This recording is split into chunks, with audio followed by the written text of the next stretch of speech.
This is the BBC. This podcast is supported by advertising outside the UK. This holiday season, the best deal in wireless can only be found at Mint Mobile. Right now, when you switch to Mint Mobile and buy any 3-month plan, you'll get another 3 months for free.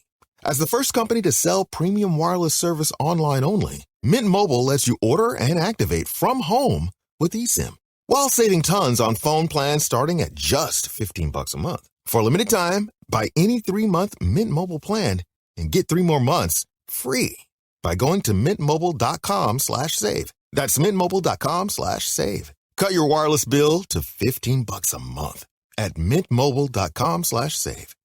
Everyone deserves better banking, better access, and better security. So at Capital One, they're fighting fraud with random forests, giving mobile app outages the causal model anomaly detection treatment, and speeding up online shopping with machine learning at the edge. Search machine learning at Capital One to explore more. Capital One. What's in your wallet? Hello, I'm Ritula Sha. Thank you for downloading the World Tonight podcast on Tuesday the 29th of November. On the programme, we ask what difference a conference in London aimed at ending sexual violence against women and girls can make to those suffering in conflicts now. We'll find out how a new drug for Alzheimer's may offer hope to sufferers in the future. Also, Ukraine's foreign minister has called on NATO to supply more weapons more quickly. We ask what more the alliance could and should do, and whether there's a danger of widening the conflict. And at the World Cup, England played Wales and the USA played Iran.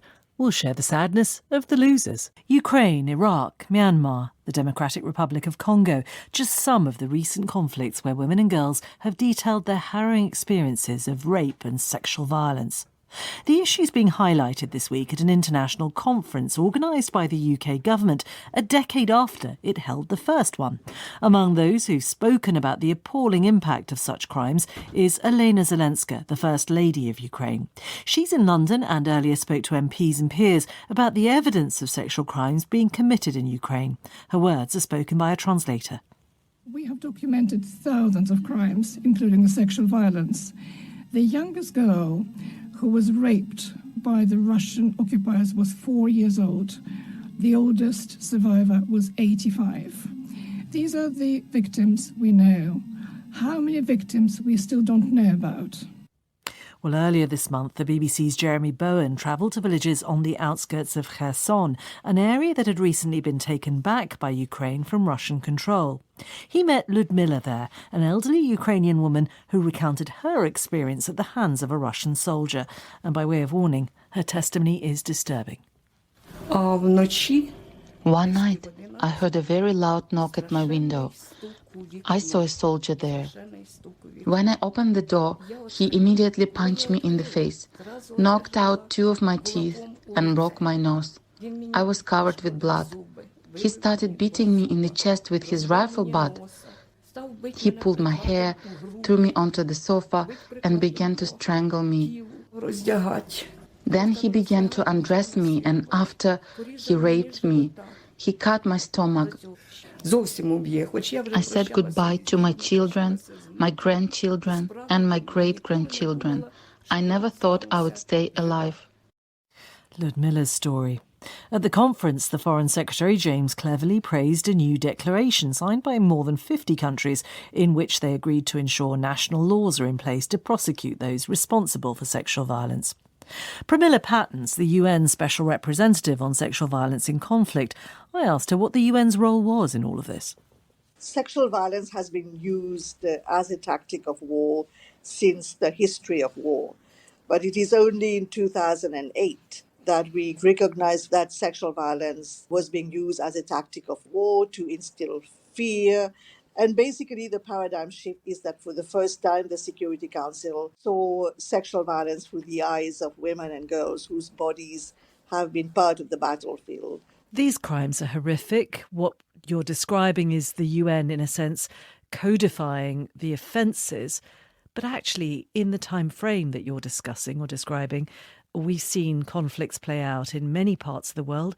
What difference has it made to have those UN resolutions to Yazidi women or to women in Ethiopia or to women indeed in Ukraine?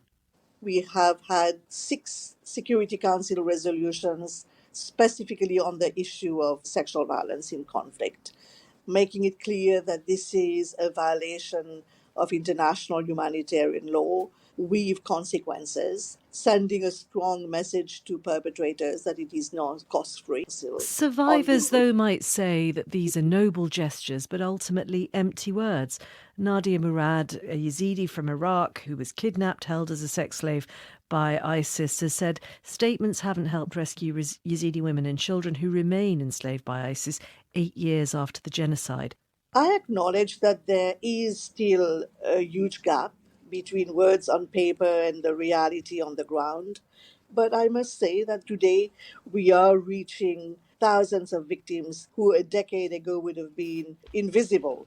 Impunity is very much the norm. It is true, and justice and accountability the rare exception.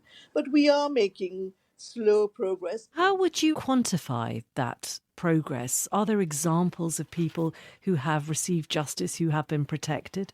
Well, I have many examples, and I can give you a very recent one, which is the case in Guinea-Conakry of a massacre in the stadium where 109 women and girls were victims of sexual violence.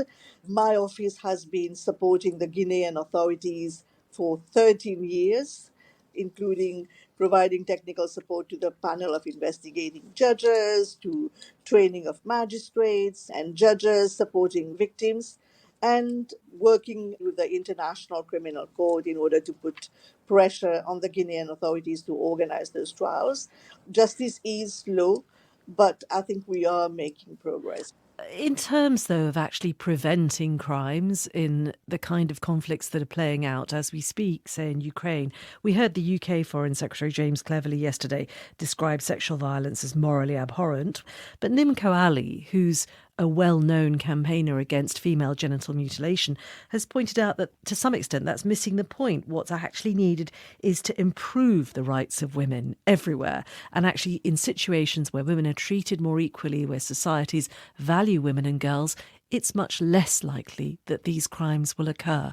Well, I think both statements make sense. My own strategic priorities is firstly prevention, including through justice and accountability as a deterrent. And secondly, understanding the experience of victims of sexual violence in conflict and addressing their needs. I fully agree that this is preventable. It's not collateral damage. It's not an inevitable byproduct of war. And what would your message be to the kind of Ukrainian women that we've spoken to in recent weeks who have suffered rape as a part of that conflict? My message is that we are striving to combat the scourge of sexual violence. My pledge is to ensure that international law is not an empty promise. That's Pramila Patten, the UN Special Representative on Sexual Violence in Conflict. There's been a bit of football on the TV tonight. You might even have watched it. But because this is the world tonight, we're not going to talk about that game. Instead, there was another clash which had more than a dash of geopolitical drama, and that was the USA versus Iran. And that, of course, ended in Iran's 1-0 defeat.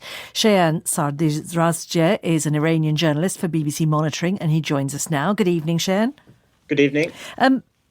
Every football game provokes huge emotions, but this was a game for the Iranian team, and let's begin with them, on which there was a lot of pressure. Describe how they may be feeling tonight and why that pressure may not go away.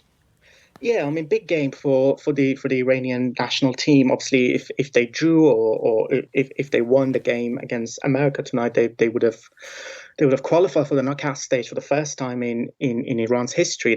Every time they've gone to the World Cup, they've gone out in the group stage. And obviously, in the context of what's been happening in Iran in the last 2.5 months, and the fact that the protests. This World Cup for Iranians, yeah, exactly. The protests that have been happening, widespread protests across Iran, and the fact that this World Cup for so many Iranians has been a little bit different in the sense that Iranians have been sort of conflicted about how they should support the team because the Iranian regime has been using the World Cup as a way particularly the matches against teams like England and the USA, countries that the Iranian regime regards as its enemies. The regime has been using the games as a way of basically sticking it, if you like, to the face of the protesters. We saw after the victory against Wales, some of the sort of riot police officers in the streets were celebrating with some of the people on the street. So there was real conflict among Iranians tonight about what they should do. And now there's been this defeat. I mean, would you be worried about the fate of the team itself? I wouldn't necessarily be worried about the team. I mean, they're all sort of well-known stars, and most of them don't even live in Iran.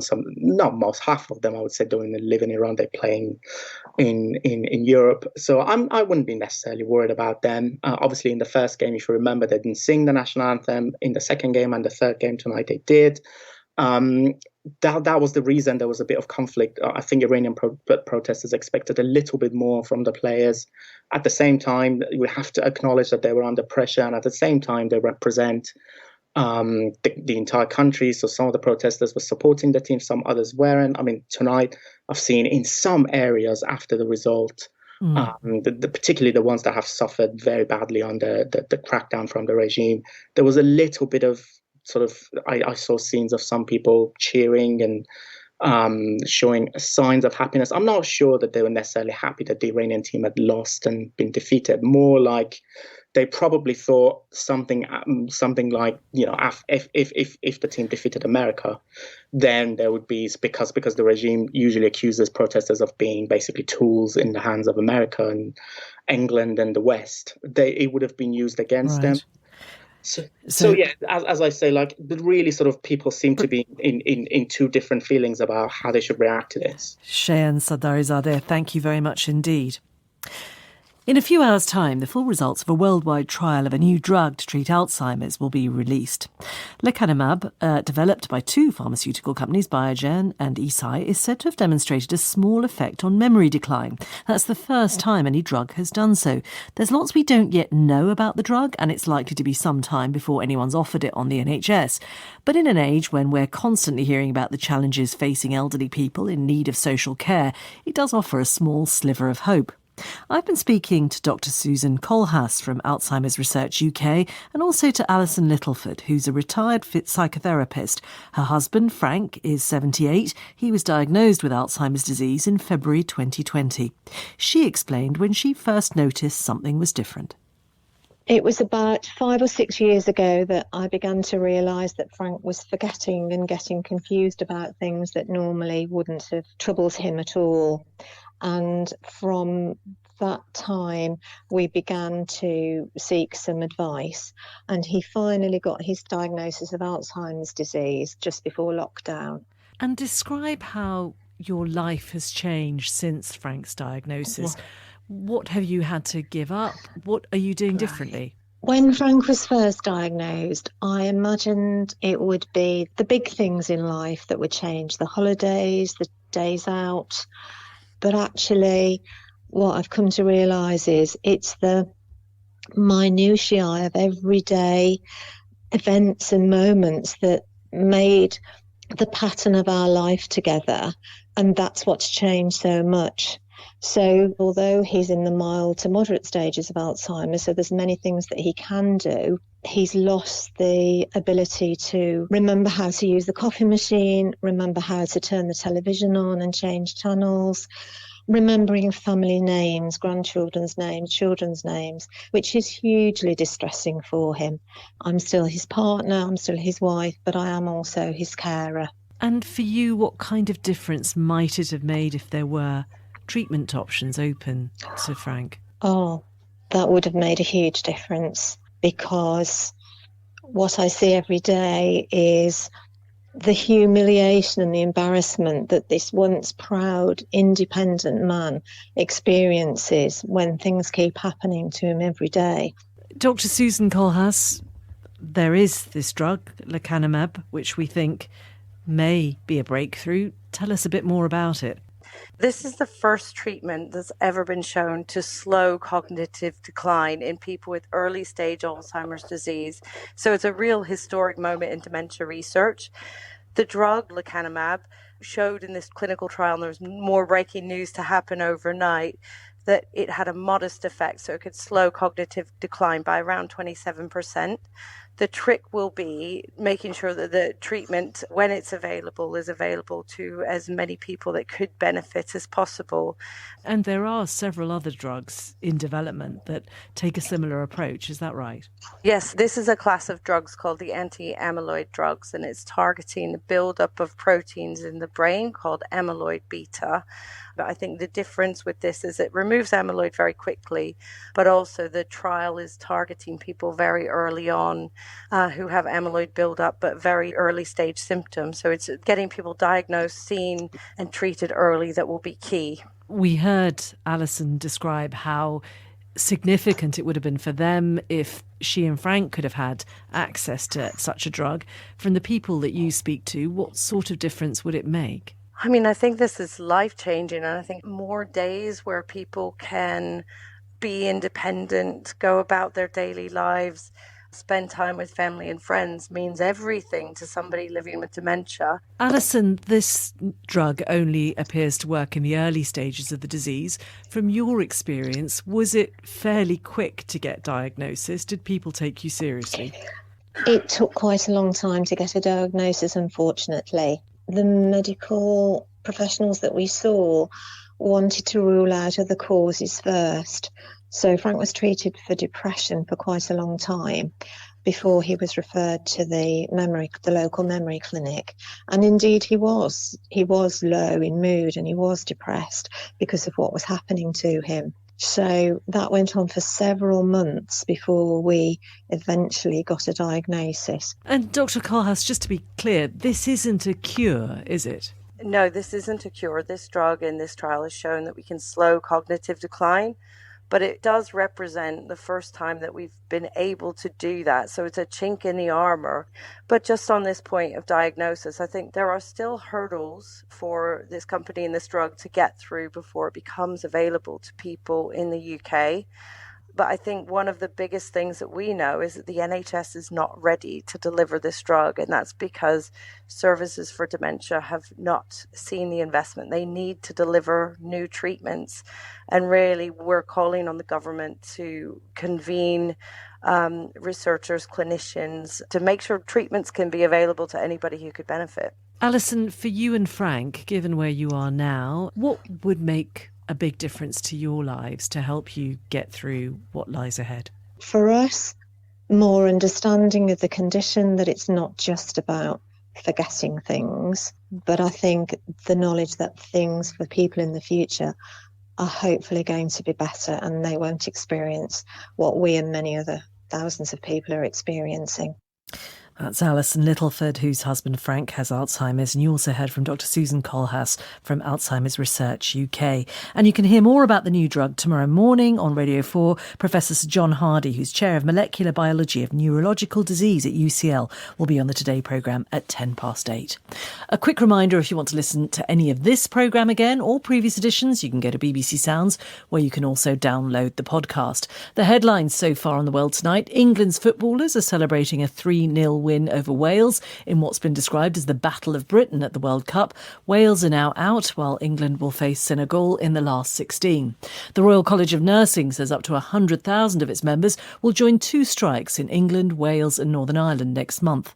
And some news just in: the founder of the right-wing Oath Keepers militia group in the US has been convicted of seditious conspiracy in relation to last year's attack on the Capitol building in Washington. Our correspondent in Washington, Barbara Plett-Usher, joins us now. Barbara, who are the Oath Keepers? Remind us, and what were the charges against them? The Oath Keepers are a group founded by Stuart Rhodes in 2009. He is a former Army veteran and actually a Yale-educated lawyer. And he got other people who had been in security services and first responder services to join with the idea that they would take the oath to make sure that they would protect the Constitution. But they are essentially a militia, one of the largest in the country.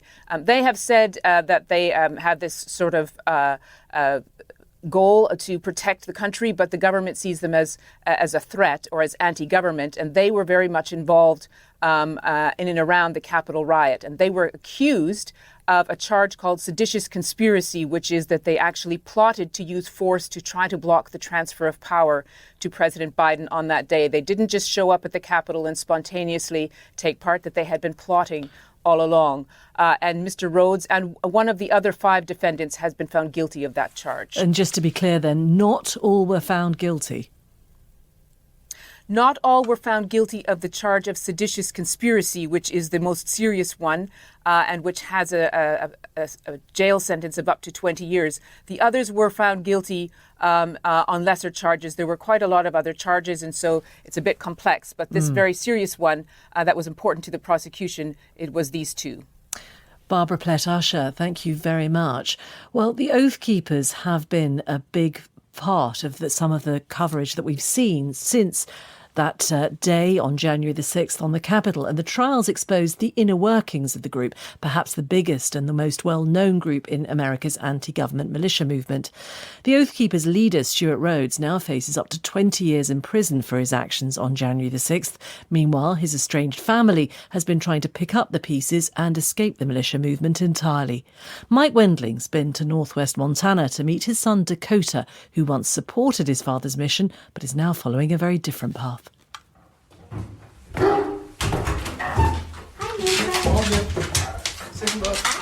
In a small one-room apartment over a garage, way out in the woods in Montana, Dakota settles down his dog Mocha and shows me 2 rifles. Then he tells me something you never hear from American gun owners. I have absolutely no idea whether I like shooting. I know a lot about it, but every experience that I've had with shooting or firearms-related activity has been some kind of steward or oathkeeper activity and has been thoroughly unpleasant. In this room, 25-year-old Dakota is trying to rebuild his life and help his family after they escaped what he calls a far-right cult run by his father, the most famous militia leader in America today. I'm Stuart Rhodes. I'm the founder of Oath Keepers.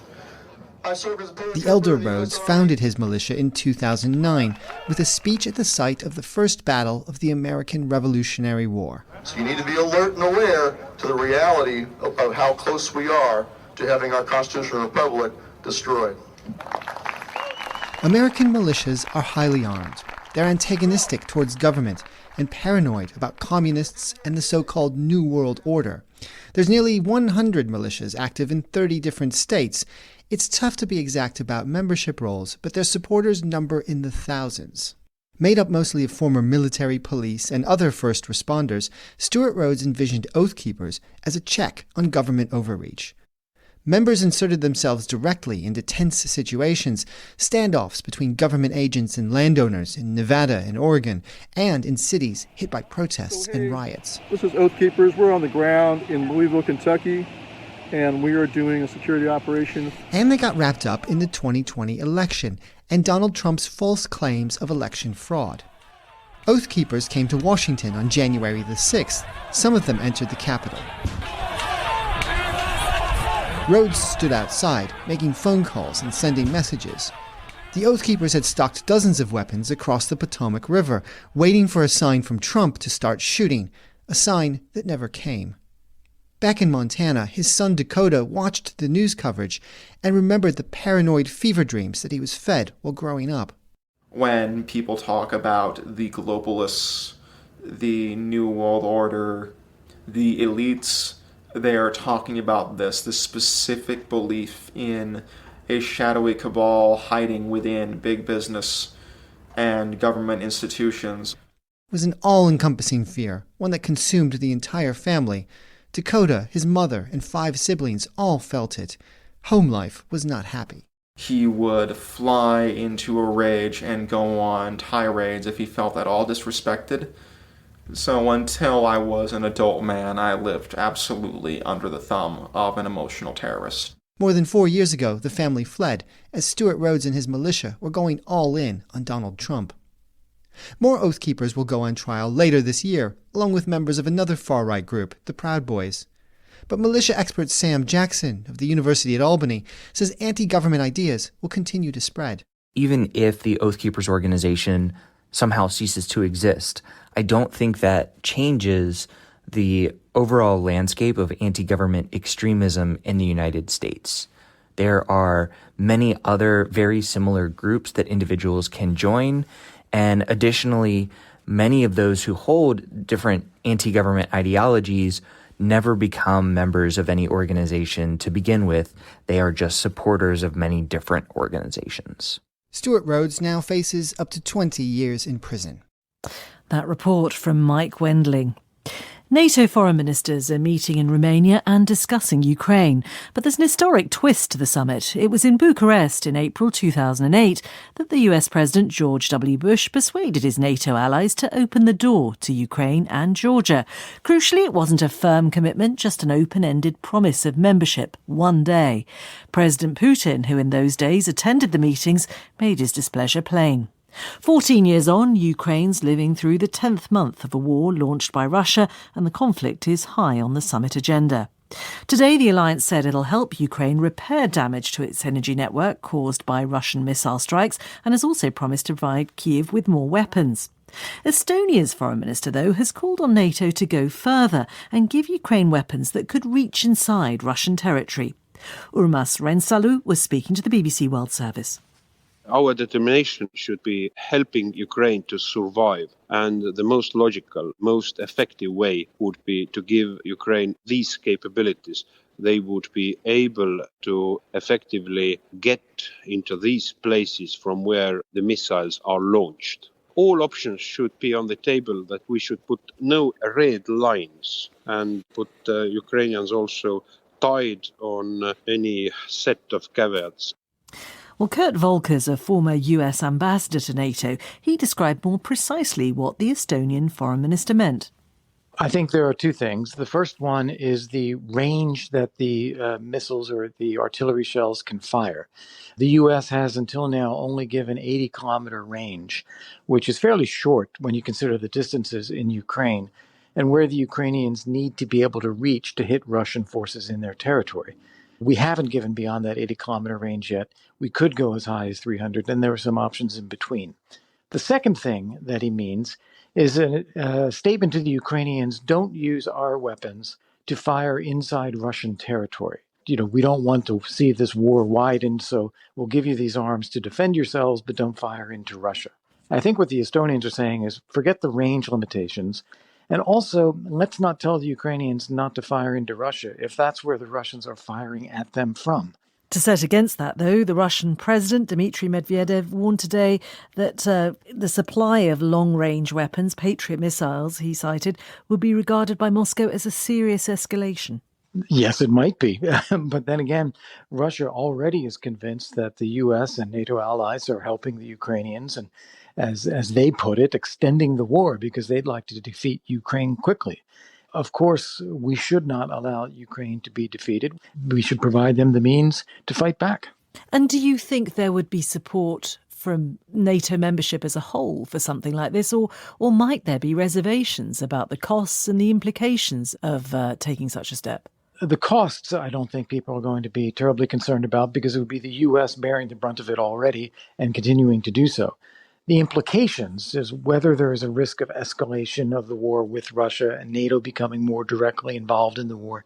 I think several NATO allies, the Germans, the French, Belgians, others, share the Biden administration's reservations on that point.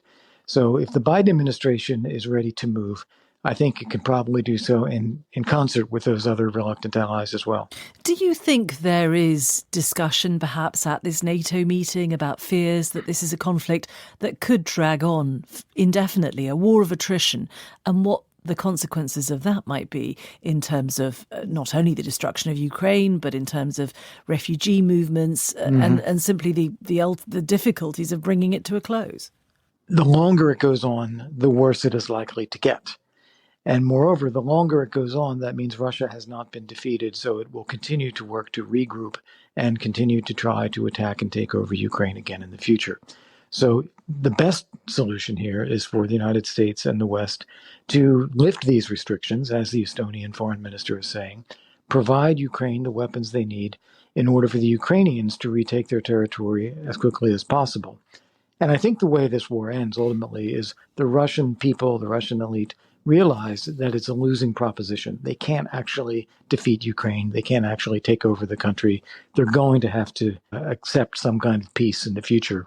Jens Stoltenberg, the Secretary General of NATO, promised today that the alliance would help to rebuild Ukraine's energy infrastructure. But what would be the point of doing that whilst the war goes on? Is it a costly exercise, in a sense, creating new targets for the Russians to attack? Starving Ukraine and keeping the people in the cold and the dark shouldn't be anybody's strategy. We actually need to help Ukraine survive this winter and survive and strengthen itself as a country. And in terms of the risks, we shouldn't be cowed by a bully who says, well, don't do anything because I'll blow it up. We should be telling the Russians that we will give the Ukrainians what they need to actually win the war, so you can't blow it up. It's 14 years since a previous NATO meeting in Bucharest where an American president sort of opened the door to the possibility of membership to Ukraine and also Georgia. More promises potentially now. Is there much point in that? Hasn't that particular horse bolted? First off, it was a NATO decision in Bucharest to say that Ukraine and Georgia could become members of NATO, but without offering them a pathway. And I think that was a fundamental mistake. It's a reversal of everything NATO had done previously with the other members who had joined. We would never promise membership, but give them the pathway. And then only when they had really made it inevitable that they would be successful members, then we admitted them. This time around, I think Ukraine will survive this war and indeed defeat Russia here. At the end of it, Ukraine will have one of the largest, best equipped and most experienced militaries in Europe. And I think we now understand far better what Vladimir Putin is and what the Russian regime is.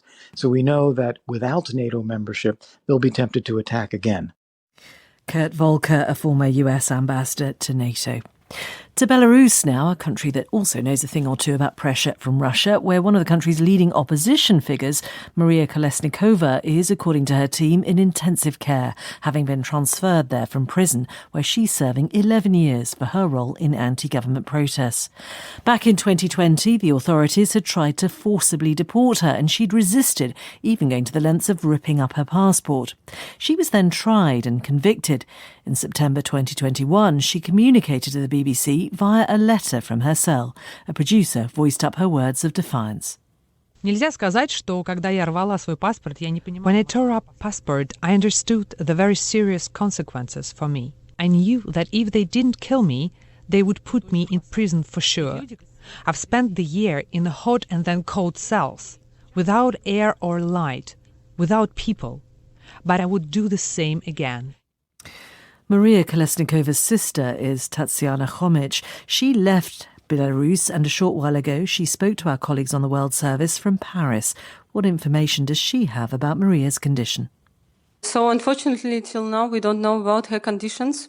And actually, this information that she's in hospital appeared from anonymous resources.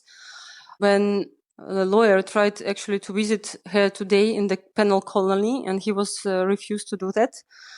And they even didn't say that she's in hospital. And as I mentioned, anonymously, we received the information that she's there.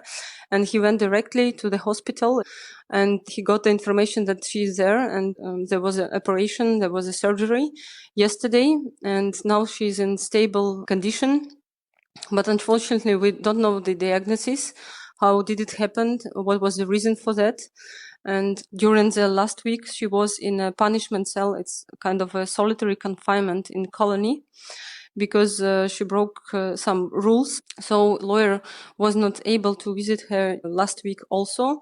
And of course, he wanted to know what is her condition after solitary confinement and during last week and this week. And as we see, something happened during this time. That's Tatyana Khomich, the sister of Maria Kolesnikova, a leading opposition figure in Belarus who's now in hospital. Let's return to the football in Qatar. Sir Keir Starmer, the Labour leader, joined LGBTQ plus football supporters in a bar in St Pancras tonight to watch the England v Wales game. He reiterated to the crowd his determination that no Labour MPs would travel to the World Cup as a way of signalling the party's disapproval of Qatar's treatment of migrant workers in the construction of the stadiums, and also its attitudes towards women and the LGBTQ plus people. The tournament's chief, Hassan Al-Tawadi, has claimed 400 to 500 migrant workers have died as a result of building developments linked to the World Cup. The World Tonight's Razia Iqbal's been speaking to Dr. Naif bin Nahar, director of the Ibn Khaldun Centre for Humanities and Social Sciences at Qatar University, about how Qataris feel their country has been represented and the criticisms it's faced so far. This is the main issue, the main difference between us and the West. The West think his values are universal, but actually it is not universal. So other cultures have the right also to adopt what they think it's right.